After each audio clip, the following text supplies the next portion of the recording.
Where you lose the debate is this. You've already acknowledged that the previous relationships of predictability that we had were predictably going to lead to the United States eventually not being the superpower. That's your claim. The United States has actually been attacked by our allies in various ways.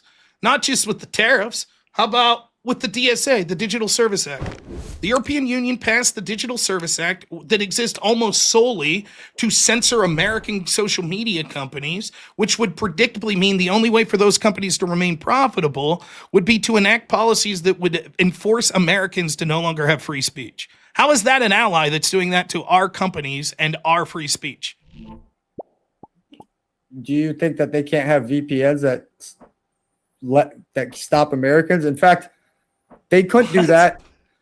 Wait. So you're telling me that the DSA is going to make them say so Americans can't say the same things because because the way that this would happen would be the fines that they're suggesting are so draconian that they would, if a European used a VPN and was able to pretend they're in America and access and be able to say these sort of things, that would also lead to the punishment of companies like X and Facebook. So the only way that companies like that will be able to comply is to have universal standards. These companies will not have the resources to be like, okay, we have specific terms of service for each country that we operate in.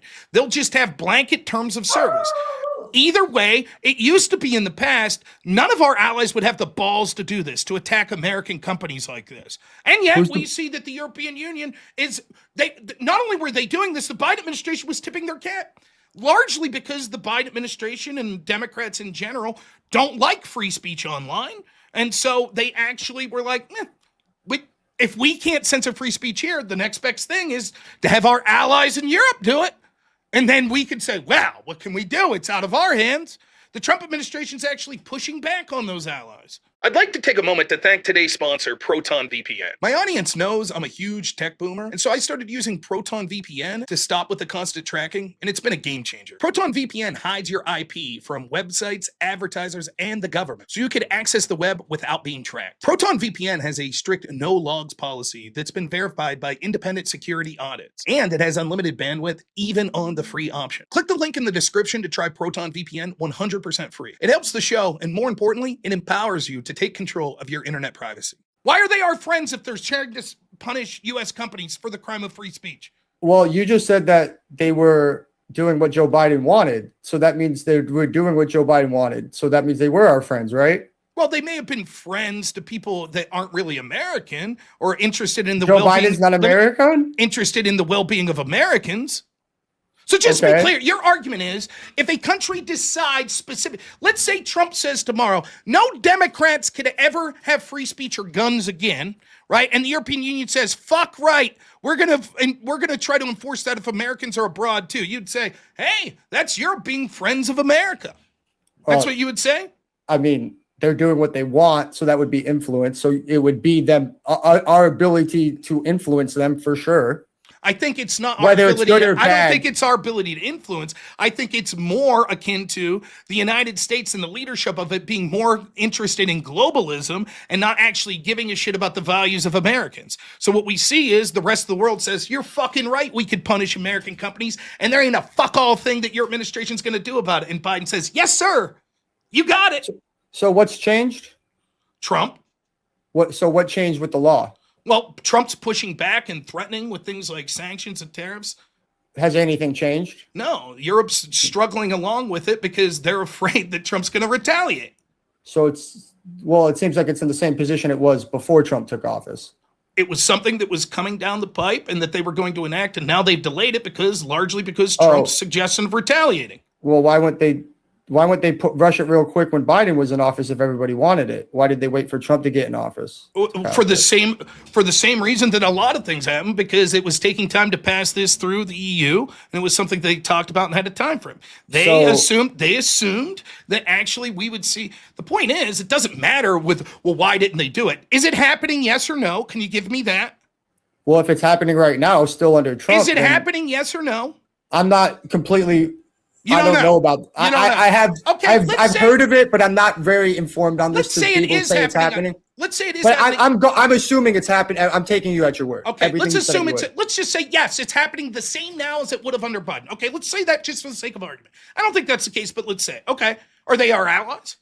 Well, I mean, I would say that Biden's influence to get him to do what they want, what he wants, and Trump not able to get him to change back to what he wants would mean that one has more Irrelevant to my influence than the other. question, is that the action of allies?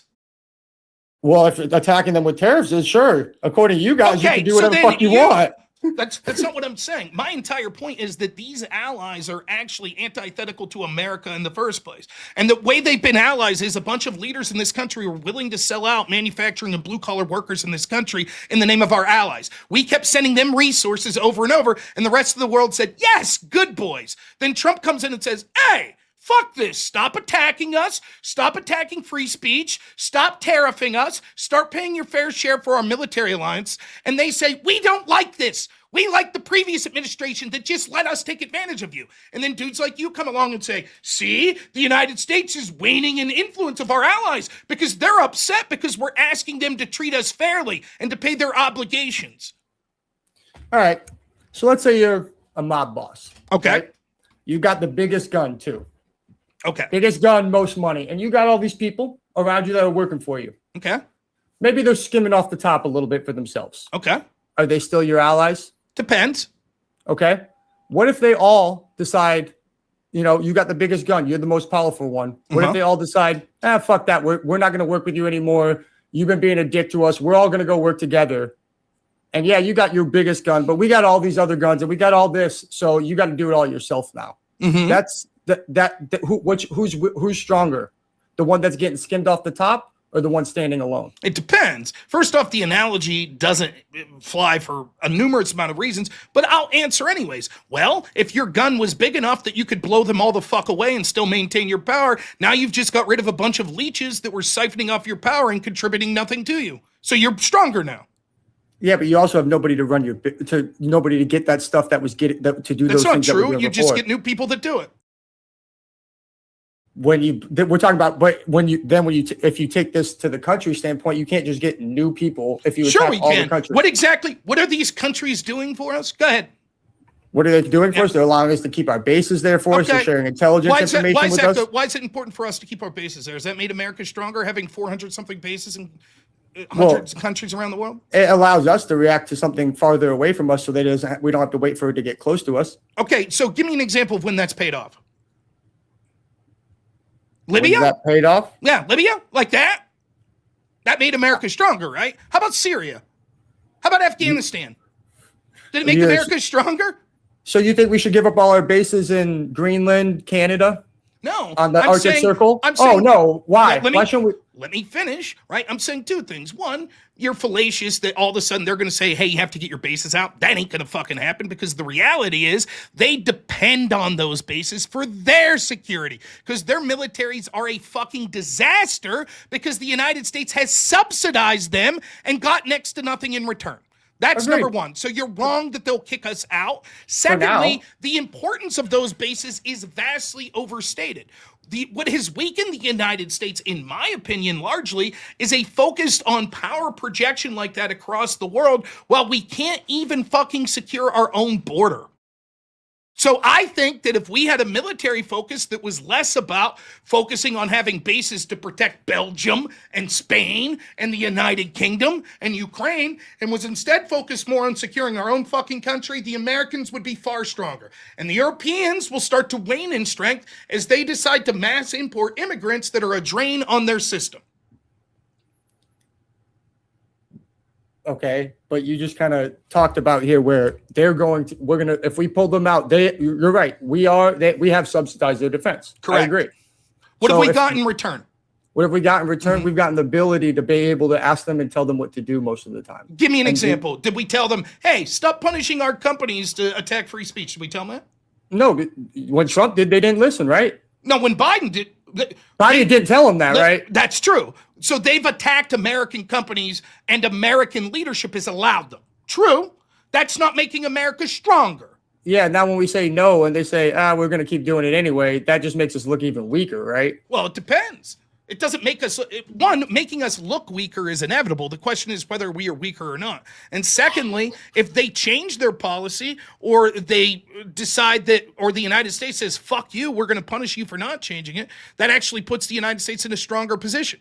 You've already conceded that the status quo is a precipitous decline of U.S. soft and hard power, right? You say that predictability is important. That predictability led us to this very point. You're conceding that our European allies have been subsidized by us. And yet your argument is somehow the United States has been gaining power by subsidizing these people because we could tell them what to do, but you don't really have any examples of when we've done that.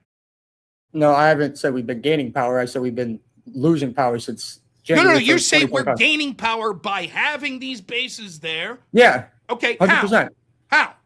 Okay. Why don't you steel man what you think I'm going to say about our bases around the Arctic Circle? Because you said that we could project power and tell them what to do.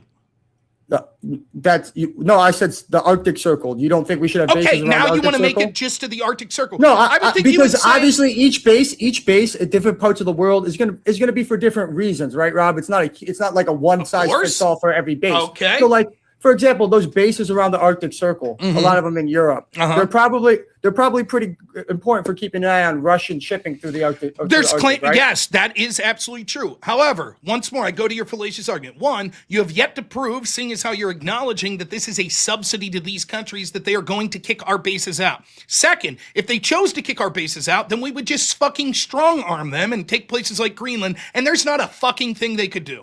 But this is all just red herring scare tactics. Show me one of these countries that said anywhere credibly, we're going to kick your bases out. Just one. Of course, they're not going to do that now. Oh, they still need us. Okay, no, that's of what course, I thought. Of course. There you go. But that's what their plan is. They are That's why they're cool. planning. Then show me anyone credible that said that from the government in Europe. We're going to kick your bases out. Go ahead. No, they're not. Again, that's not my claim. But that's their plan. They're secretive about it. That's what they're really planning. They're saying they're looking for a future where they don't have to rely on the U.S. for security. Good. Okay, but okay, you realize if they're not dependent on us for security anymore, they won't need our bases in the Arctic Circle anymore, right? So of course they're not going to do it now. They're going to do it when they get to the point where they can protect themselves. So just to be clear, they're going to string us along the whole time. So then all of a sudden Europe has a robust military in the Arctic Circle, which, by the way, I assure you the United States will maintain a position there, whether Europe wants it or not. But let's say hypothetically they don't, and then Russia is going to, send their military through the Arctic Circle, and Europe's just going to be like, Isn't Russia, isn't the whole fear-mongering? They're going to go into Europe. They're going to go into the European countries. So if Russia decides we're going to go to the Arctic Circle now and fucking attack Europe, fine. Let them fucking attack Europe. That'll give us plenty of time to buttress our defenses, just like in World War II, as we say, look at that. Russia's military is hitting a brick wall of European bases that can now defend themselves, and it doesn't have to be U.S. troops. Excellent. Now we get all the defense that we would have had if it was our money and troops, except it's Russia attacking Europe. Awesome. Meanwhile, we're showing places like Russia, we're more serious. We actually will go to war, unlike the previous administrations, and we'd like to have beneficial relationships with you, unlike the xenophobic fucking assholes in the Biden and Obama administrations that wanted to demonize Russia all the time.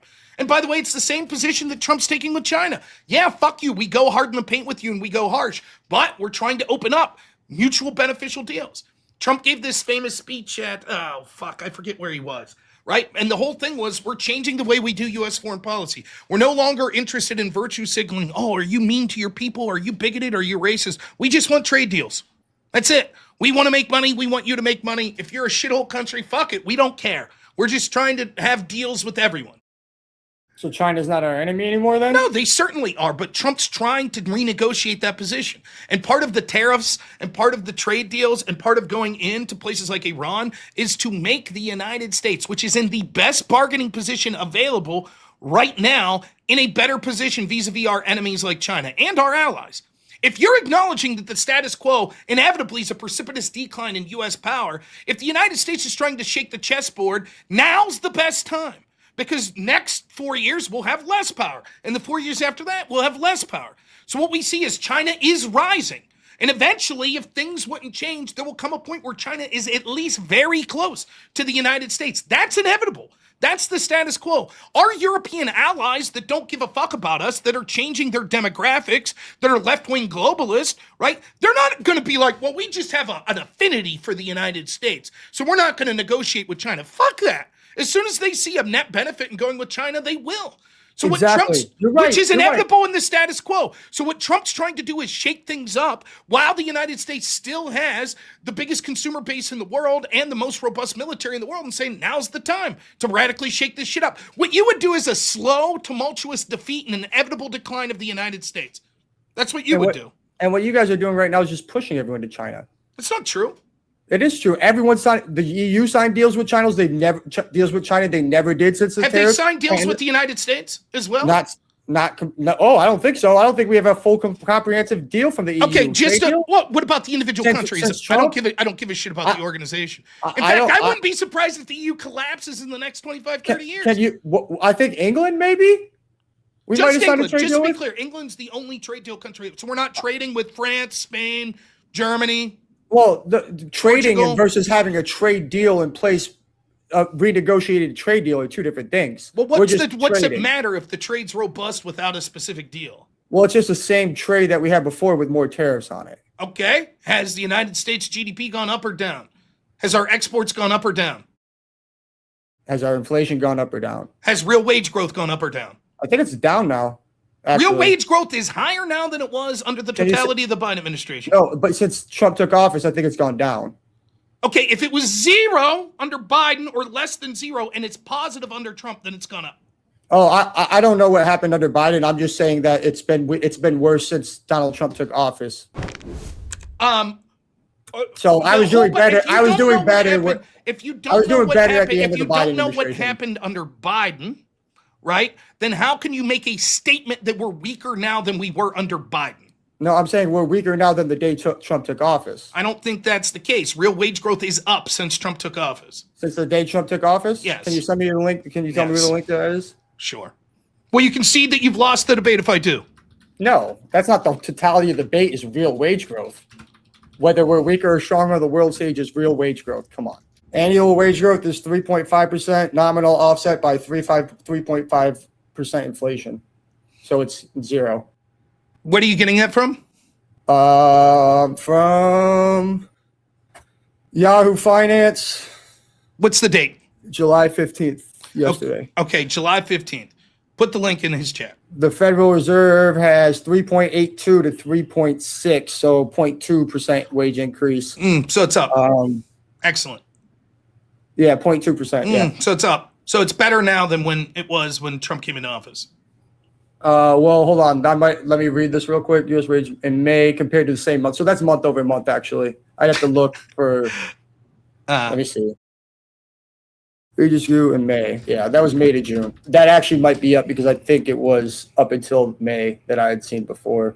The problem is a lot of this data is a couple months behind. Yeah, and it's always month. There's a lot of month to month stuff, not from the January 20th. See, I got from January to April, which is not going to give us a. So, nonetheless, the point is, even if it was flat, which I think it's still up, it would still be the point that we're not weaker under that metric. And again, the point is, right? Like, the only argument that you really have is allies are more mad at us and we're less predictable. Both things I think are fine, right? Both things that you're just like, well, in the future, that could lead to bad things. And I think what we see is the entire thrust of the difference of our two opinions comes down to this. You tell me if it's fair. One, you think that we should be predictable. Correct? That's number one, the big difference. And I say, I think the unpredictability. With our friends. Okay. With our friends, and second, well, okay. But so we should be unpredictable with our enemies? Somewhat, yeah. Our friends know what we're doing. Was Obama and Biden predictable with our enemies? Not enough. They weren't predictable enough with our enemies. No, they weren't unpredictable. I'm sorry. Okay. I jumped ahead on your question. So then you would say Trump's better against our enemies when it comes to world strength, but worse with our allies. With the unpredictability aspect, not necessarily like. So I mean, that depends. What do you call getting your allies to work together to stand up against your enemies? Like, because I think Biden was better at that. How? He got the whole world to jump, all of Europe to jump behind him immediately with Ukraine. Right. Well, that was because I don't necessarily think that was in the U.S. interest. You might not. Let me finish. The it. Western world and many of these places that I think aren't very good to the United States, that are actually our enemies in many ways, or at least not our allies. Yeah, they have a lot of money invested in reaping the resources of Ukraine and bleeding out Russia there. Of course, World Bank's put a lot of loans there. The corruption that's gone through Ukraine since the Maidan Revolution in 2014 heavily benefited many Western and European interests. So yeah, they have an interest to maintain that. Totally get it. And they went along with the United States doing that. My point is that conflict didn't occur with the same argument you're making now is the same arguments we heard during Trump's first term. Oh, our allies hate Trump, blah, blah, blah. Okay, did Russia invade Ukraine?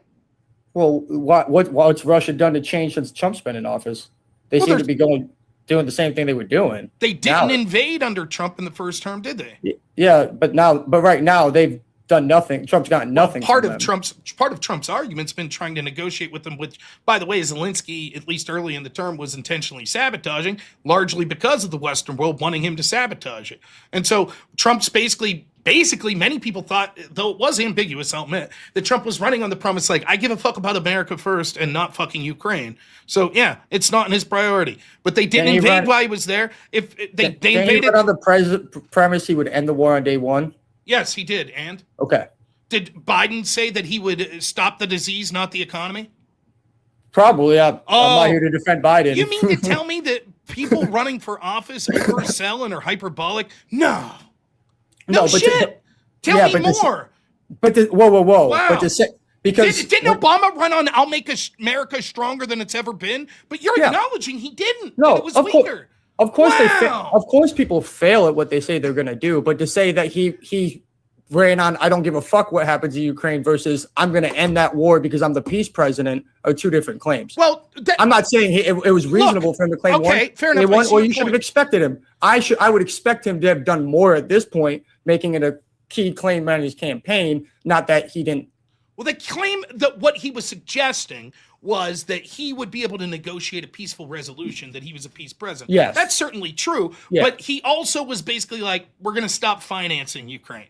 Yeah. No, he did at other points signal that he wouldn't. I'll fully admit that. Yeah, but he said we wouldn't have to because he was going to get the best deal. It wasn't just that. He was just like, well, we'll stop anyways. And a large part of that's because Europe intentionally sabotaging the deal. And in fact, we even saw that early in the war while Biden was still in office. Yeah, like how's that for U.S. projection of strength? The Biden team that we saw, like Tony Blair and company, there's a report that showed up to Europe and intentionally sabotaged a peace deal because Europe Israel intentionally sabotage our ceasefire in Iran. Yeah, maybe.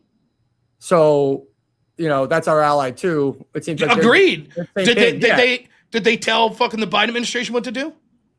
But they couldn't convince Biden to go in. Go to war. It's one thing for Israel to attack someone, and by the way, Trump sort of gave them the business, but I agree. It's worth criticizing. Yeah. It's another thing for like us to be like, oh, a peace deal. And Europe comes in and says, nah, no peace deal. That's what we had. We had a ceasefire and Israel came in and said, nah, no ceasefire. The part of I have to look at the specifics of this. My understanding was that this had to do with Lebanon. And Israel's thought that there should be no deal that says the United States says that Israel can't have a separate conflict in a place like Lebanon.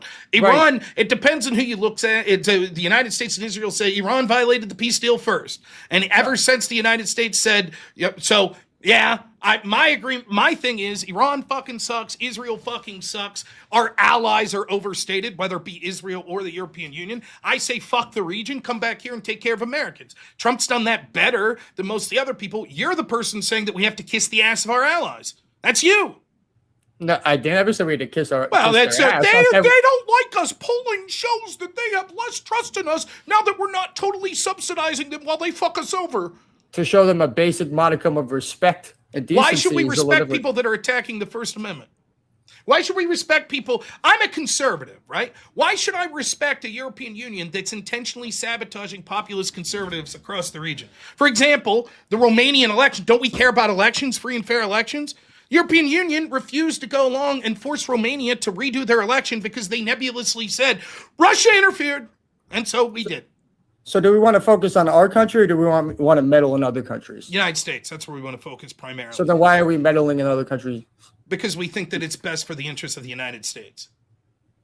Okay, so sometimes they have those other countries as, even if they're slightly taking advantage of us as friends, is better than enemies if you want them to do what you want sometimes. It depends. Right? It depends on what they're doing, right? Yeah, right. What we see Iran, is, I would not necessarily want as my friend, but where you lose the debate is this: you've already acknowledged that the previous relationships of predictability that we had were predictably going to lead to the United States eventually not being the superpower. That's your claim, right? It's predictably led to the United States waning in power. That is your claim.